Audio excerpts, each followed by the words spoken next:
Off-grid solar sales in Africa are on the up. GOGLA members sold more than 10 million solar kits in 2025, which is a 29% jump on 2023 figures. In Sub-Saharan Africa alone, sales were up 15% year on year. These figures are looking great, but the picture is becoming quite complex. A handful of large companies are capturing most of the growth, while the smaller players are struggling to survive. It turns out investment is uneven, and despite record sales numbers, actual electrification across the continent is still falling short of national targets as well as the UN's SDG 7 goals. Much of the sales growth has been driven by Mission 300 electrification efforts, national subsidies, and international results-based programs. And GOGLA itself is asking hard questions about what happens when these programs end. I caught up to GOGLA Executive Director Sarah Malm at the Africa Energy Forum held in Cape Town again this year. Electrification in Africa is going through a subsidy-driven boom and bust cycle. How does the off-grid solar sector break this pattern and build something that lasts? So, Teresa, let's take a step back. Are we on track for universal energy access? No, we're not. Are we making progress? Yes. Is the off-grid solar industry contributing? Absolutely. So today, as we speak, GOGLA affiliates will connect 27,000 households. And under Mission 300, off-grid solar represents about 45% of the 300 million connections that are expected by 2030. So off-grid solar is fundamentally necessary to reach energy access goals. So what are some of the challenges? The challenges are in integrating off-grid solar into national energy plans. So integrated energy planning is a key part of that. And if you look at countries around the world, rural electrification has always been subsidized. So the national governments are and have to play a bigger part in ensuring that off-grid solar is embedded in their energy planning. And I think that is a key part of it because yes, subsidies will be required. One of the things that we talked about is something called dynamic subsidies. So subsidy pricing changes depending on the area's ability to pay. And also, more rural areas are higher cost to service. So subsidies need to push electrification to areas that are the hardest to reach. And I do want to make a comment about the change in the industry because the off-grid solar industry looks very different than it did 10 years ago. So it is concentrating. Capital is concentrating. So money is coming in, but it's going to fewer companies. Is that a bad thing? Not necessarily. It's the way the industry is evolving. So we have very big players. For example, Sun King is connecting 350,000 homes a month. This is a mature company and the sector is maturing. Smaller companies are still essential and should be supported. Why? Because they are key to not only innovation, but also to reaching hard-to-reach communities. Locally owned companies are the key in building the customer relationships and the knowledge that it takes to reach hard-to-reach communities. Okay, so GOGLA affiliate companies are serving more than 148 million people with solar energy kits, and this reaches 11 million people in 2025 alone, which suggests that off-grid solar is already delivering impact at scale and should be central to electrification planning. Now, you have touched on this idea that off-grid solar should be in electrification planning. But what is needed to make this happen? Why are countries not doing this? That's a complicated question. And I'm going to go back to national governments for a minute because they want infrastructure. They want grid. We want grid. People want grid. Grid is not going to get everywhere, as we well know. So how do we look at electrification of all types as an infrastructure investment? And that includes off-grid solar. That getting off-grid solar products and services into the energy mix is the biggest challenge that we have today. Now, Mission 300 really opens the door for that through these national energy compacts.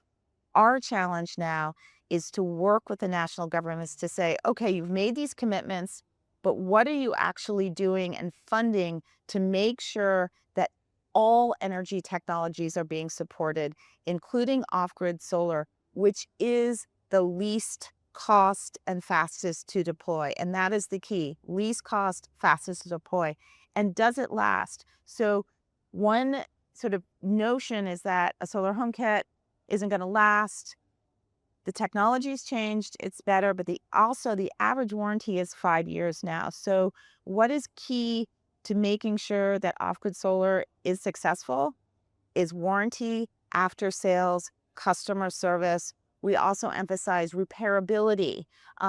So this is an ecosystem that creates jobs and is very well supported by the local community. So as opposed to switching on your light and having electrification through a grid, off-grid solar is a consumer-based, customer-based, relationship-based sale that has services and is supported throughout the lifetime of the system. And can provide quite a couple of jobs. You, as GOGLA, are working on consumer protection measures and awareness. Could you tell us a little bit about that program that you guys are running? Absolutely. So, who is the customer? I actually asked this at the panel. I said, who's the customer? Is it the national governments? They seem to be putting together these programs, or is it the household and the consumer? Well, it's the household and the consumer. And we want to make sure that the financing, the PAYGO models, the financing systems are set up in a way that people who have the least ability to pay are able to pay and participate in ownership of these products. We also want to make sure that customers know how to care for and use their products. So if you keep in mind that of those who have no access to electricity, 78% have little or no ability to pay. So these are consumers who probably have not interacted in the financial system. They may have never purchased a product like this before. So the protection of these consumers and the relationship with these consumers, these people, are essential. And I want to add another point about access to credit. And I was talking to someone from the Micro Asset Finance Lab, and he said, in terms of these sort of micro loans, these are individuals or families that are getting up to equivalent to about a $200 loan. This is far and beyond the normal micro loan. So the financial inclusion aspect that actually comes from participating in a PAYGO model and purchasing a solar home system is also contributing significantly to providing more access to finance in these communities. Okay. So talking about things that people actually want to buy, I see that there's quite a bit of research now in the report about solar water pumps and refrigeration units that have been sold by GOGLA affiliates. In 2025, the number is standing at 645,000 households and farms, and that's a lot. And for all that this number is quite big, sales of the cooling units did decline 13% globally. And for water pumps, 47%. And obviously those figures are a little bit different for Sub-Saharan Africa, but it did go down. So what is actually going on there? This is a thing that we would like to see people use because of productive use of energy. And we don't want the numbers going backwards, but something is happening there. So Teresa, this is a space we have to watch. The data on it is new. So just to be clear about that. So we are still learning a lot about the trends. We also see the need for clear productive use strategies at the national level. So deliberate efforts to build out and finance through subsidies at the national level. So that's going to be incredibly important. We have seen some successes in Kenya, for example, when there's been a demonstrated productive use plan. I will also say these are higher cost products, so they are more difficult for first time individuals to meet the ability to do the repayments on them. So looking at the financing for them is also important. And I also think increasing the pipeline of products. So there's still a lot of innovation and products coming into the space.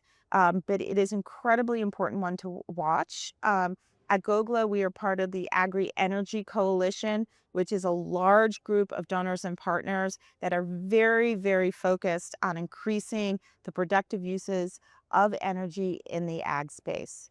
Okay. Another new area of research that GOGLA has been getting into is solar generators. So apparently 35,000 solar generators were sold in 2025. Again, these numbers are down from the 2024 numbers. But your report points to the idea that, well, there's less companies doing it. So, it's shaking up. Who knows where this is going? And West Africa seems to be a pretty big region, specifically Nigeria. Now, again, what does this new area of research tell you is actually going on out there on the ground?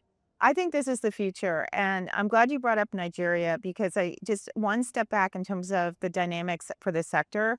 I want to emphasize that there are huge regional differences within the off-grid solar industry and how it navigates globally and within Sub-Saharan Africa. Nigeria's growth rates outpace other countries. So Nigeria is definitely, it's moving. What does the world want to do in Nigeria? We want to displace diesel gensets. And how are we going to do that? The opportunity is with solar generators. So we see a huge opportunity. So I think there's a lot of consumer trust and awareness building that has to happen. Competing against a known entity, i.e. diesel, something that you've grown up with, is actually very difficult. So back to the consumer, there is a huge amount of behavior change that has to happen. There also needs to be the idea of pricing against a diesel generator and the long-term expense, not to also say the pollution of a diesel generator, but also the long-term expense of diesel that is not a consideration with the solar generator. So I think there is a lot of consumer awareness, a huge amount of opportunity there, and a huge amount of innovation in the space. And this is something, when you're talking about consumer awareness, this is something that different companies have to take on? Different companies, and I think that, again, I keep pointing to the national governments, but I do think it goes in a lot of the ag products. You know how to fix your diesel generator. It's tied to your solar water pump. You've used it forever. What is this new product? How do I fix it? How do I use it? It doesn't make any noise. I'm not trusting it's working. So there is a lot of really one-on-one that happens with these larger systems in getting, farmers and others to convert to a solar powered product. And that does take time. But you as GOGLA, yes, you're more in sort of the data gathering part of the sector, but you do a lot of awareness programs as well. Yes. And is this a space that you're thinking, hey, in Nigeria, we got to go and check out what's going on there? You got to check it out. We just did a conference last week in Nigeria around solar generators. So there is a lot of momentum and a lot of interest building in the use. And we'd like to see them also in the urban and peri-urban areas as well. Okay. You were at AEF now for your AGM. Yeah. And then next it's the summit in Kenya. Yes, thank you so much for asking. Our global forum happens every 2 years, and it is the gathering for the off-grid solar sector. 2 years ago, we did it in Nairobi. We had 1,600 participants. We have a week of activities. So it's the 27th to the 29th is the main conference. We also do bring in representatives from national governments and regional bodies, and we do a lot of work on the sides, bringing in national governments into the conversation. We also partner. We partner with mini grids, e-mobility, humanitarian energy access, and others to bringing a lot more perspective around energy access. Because I do want to be clear, we are really this yes and approach. Like whatever technology is going to work the best, we want to get behind. It's about getting energy access at the end of the day. We recognize that, again, off-grid solar, least costs, fastest to scale, really is going to sit at the center of this.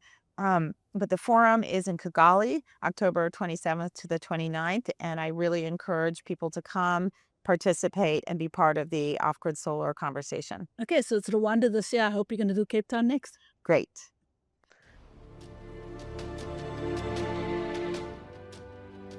You have been listening to an ESI Africa podcast. For the latest news, reports, and interviews on power, energy, and related industries, visit the ESI Africa website on esi-africa.com or follow us on social media. Until next time, thank you for tuning in.